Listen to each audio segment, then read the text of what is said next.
Hello everyone, welcome back to the channel.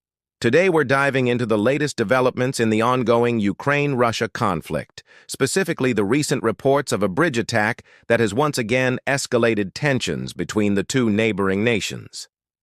As always, our goal is to break down what happened, why it matters, and what it could mean going forward.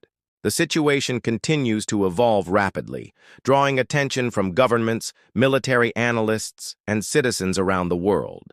This new wave of hostilities highlights how fragile the conflict remains and how each new strike can shift the balance of narrative, strategy, and international response. Let's unpack the details in a way that's clear, contextual, and balanced. According to multiple regional sources, Ukrainian forces reportedly targeted a strategic bridge within Russian-controlled territory.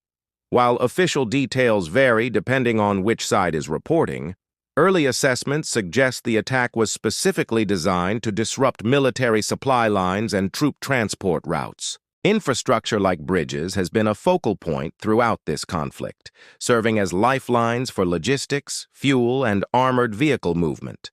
Damaging or disabling such infrastructure forces the opposing side to reroute supplies over longer, riskier paths. It also sends a symbolic message of vulnerability. For Ukraine, every opportunity to create logistical bottlenecks puts pressure on Russian operational planning.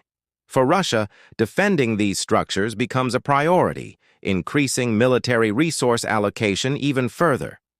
Conflicting reports also make it difficult to verify the exact extent of the damage, but both sides acknowledge the strike's strategic significance. In the aftermath of the incident, regional authorities reported heightened security measures around similar infrastructure sites. Extra checkpoints, drone surveillance, and strengthened patrols have reportedly been deployed. The incident has sparked debates online and in political circles about the vulnerability of key infrastructure in modern warfare. Bridges, rail lines, and energy systems are no longer just support structures. They have become strategic targets that can shape the pace and direction of a conflict. International observers believe that the attack reflects Ukraine's continued focus on weakening Russia's mobility and supply flexibility. Meanwhile, Russian officials describe the attack as a hostile escalation that could trigger stronger countermeasures. Both sides continue to trade statements, each framing the event in a way that fuels domestic support and international sympathy. Global reaction has been swift. Several European leaders expressed concern about renewed escalation, urging diplomatic channels to remain open. At the same time, international organizations are monitoring potential humanitarian impacts. Whenever infrastructure is hit, civilians often suffer indirect consequences, such as disrupted transportation services, limited access to food, medicines, and delayed evacuation routes.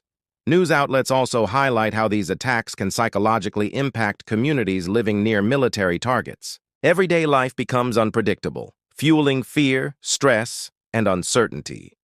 In a conflict already defined by shattered routines, infrastructure damage adds to the cumulative burden ordinary citizens must navigate. Analysts say this attack illustrates how modern warfare now blends physical destruction with psychological influence. For Ukraine, targeting logistical infrastructure has been part of a broader strategic approach. Rather than attempting to match Russia tank for tank or missile for missile, Ukraine aims to disrupt the systems that support the Russian front. Bridges, rail lines, and fuel depots directly contribute to battlefield performance, and weakening them can slow offensives significantly.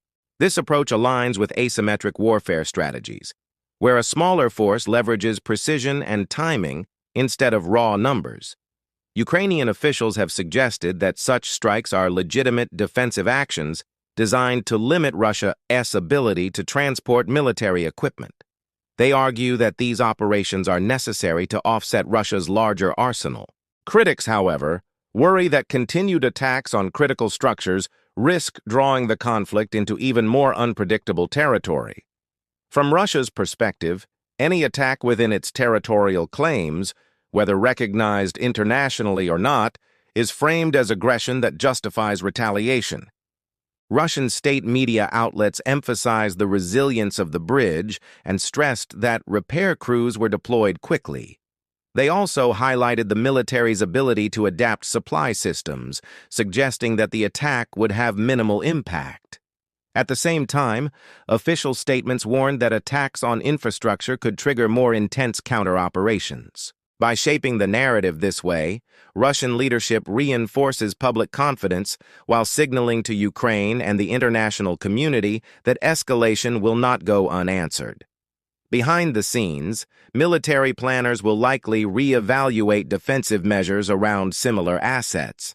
As this conflict continues, digital warfare and information campaigns play just as large a role as physical strikes.